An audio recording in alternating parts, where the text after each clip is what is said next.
Phonics friends. It's been a while since we've had a recording together, hasn't it? Well, welcome to today's Foodie Phonics. I have got the easiest and tastiest recipe for you to try.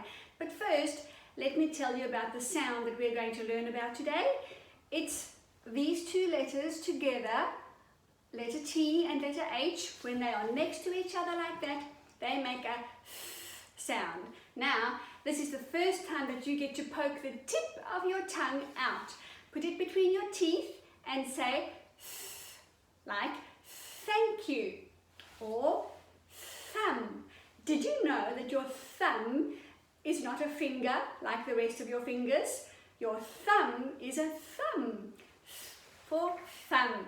We're going to do a little fun exercise later on with our thumbs. Be sure to wait until the end of our recipe because I don't want to dirty my thumbs before we start baking. Okay, I wonder if you can think of some names that start with a th sound. Remember, for names we always use a big letter first, like the big letter T over here with the small letter H. Names like Thelma or Theo. Can you think of any other names or words that start with a sound? Let's have a look how we can write this sound, because these letters on the board here are actually a little bit wrong. Can you see the letter T has a curl down at the bottom?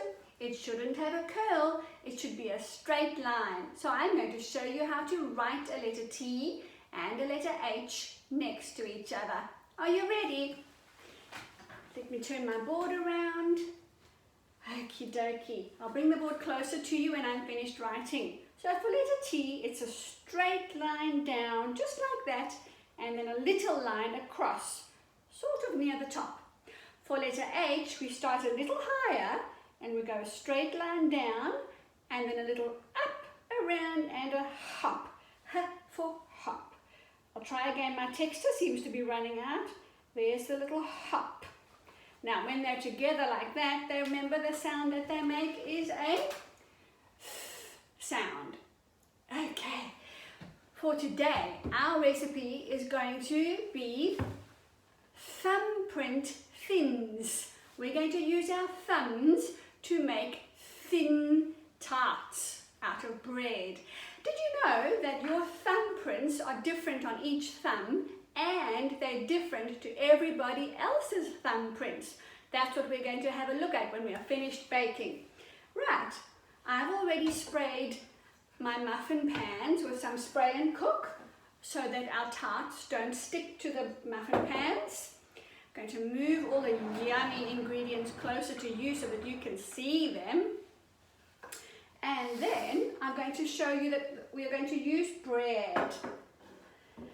Now, don't throw the crusts of your bread away. They're perfect for our tarts today because all the ingredients that we put in them won't soak through the bottom. Okay, first of all I need to wash my hands because I'm going to hold the bread with my fingers. So I'll just give them a nice clean wipe. Throw it in my little glass jar bin over here. And then I'm going to start with the crust at the bottom. Now, I've got a coffee cup to cut out circles of my bread. I'd like you to please use a plastic bowl to cut your circles out of your bread. The only reason we're cutting circles is because our muffin pan is made of circles and the big squares won't fit in. Or you can try and push them in if you'd like. So I'm going to use my cup to cut through the crust. Tear it all around and round we go. There we are, until you've got a nice circle. Well, I don't exactly have a good round circle, do I? But it's not a slice of bread anymore. And then we're going to use our thumbs to push it into the muffin tin. I will show you when I've finished squashing it in. So you just lay it on top first. I'll choose that one over there. And I'm going to use my thumbs to push it down. Push, push, push. All right, there you go. Squish it into a little cup shape. Oh, you can take off the extra crusts. There we are. Fantastic. Okay, push it down. Push, push, push. There you have. I have my first little cup from the bread crust. Now, I'll try it with a slice of bread, not only the crust. There's my slice of bread. By the way, these crusts can just go on their own in another cupcake, empty one, because they will bake crispy in the oven too, like crispy chips. Okay, let's cut our circle, nice and round, tear the crusts away, put the crust in the muffin pan. There's the other side. There we go. Okay, back in the pan. There I have my bread slice cut into a sort of a circle. And now we'll squish it into another muffin pan. And then we get to the fun part. I think I'll use this pan over here. Now the bread slice is a bit softer than the crust, so you don't have to use your thumbs quite so much to make it stay down into a little cup shape. Do use your thumbs a little bit. Push, push, push. There we are. We have a beautiful second cup shape. Okay, now the fun part. Let's carry on. In you go. All right. So, you can use banana or fruit for your sweet dessert thumbprint thin. My banana looks a bit brown, but that's because I've kept it in the fridge. The banana inside the skin will be perfect to eat. I'll show you. Peel off the skin. There it is. Perfect banana. I'll cut some slices into my cup, my fins, straight into the bread. 1, 2, 3, 4, 5 slices, and my bread cup is already full.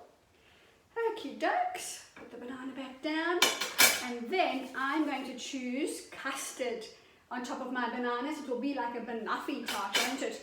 You can also use cream or jam if you'd like to put on top of your bananas, but I'm going to choose 1 spoon of custard.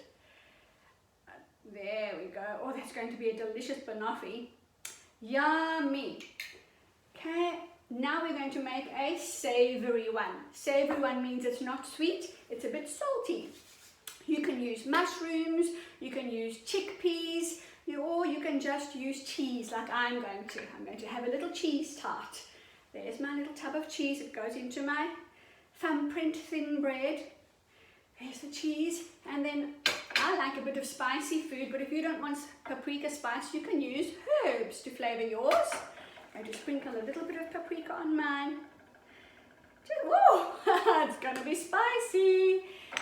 Okay, you can even use chickpeas if you'd like, or mayonnaise on top of your cheese if you'd prefer. And then these go into the oven for 15 minutes. It's that quick. The temperature will be about 180 degrees. Please let an adult put the oven on for you and put your tray in the oven. And then in 15 minutes, you'll have a delicious lunch and a delicious dessert to have after your lunch. Okie dokie. Now we're going to make our thumbprint thingamajigs. Not thumbprint thins like our food. I need my board over here. I've got my paint, my paintbrushes. I think I'm going to make let's see what colour. I think I'll make an orange thingamajig. Okay.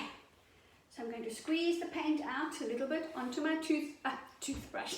Don't use your toothbrush. Onto my paintbrush. Just a little bit. Don't need a lot. There we are. And then I'm going to paint my thumb. There we go. Nice and thin. It doesn't have to be thick paint. You see? I've painted my thumb orange. And then to make my thingamajig, I'm just going to tap my thumb on my whiteboard. A few times. I'll make a few thingamajigs. There we go. Now I'm going to show you that as the paint got thinner, you can actually see my thumbprint. Remember how I told you everybody's thumbprint is different? Even the 2 thumbprints on each of your thumbs. Have a look. Over here. There you are. Can you see this one where the paint was really thin? You can actually see the lines of my thumbprint. I'd love you to try and paint your thumbprints, boys and girls. And I can't wait to hear what you thought of your delicious thumbprint thins. Thanks for joining me. Bye for now.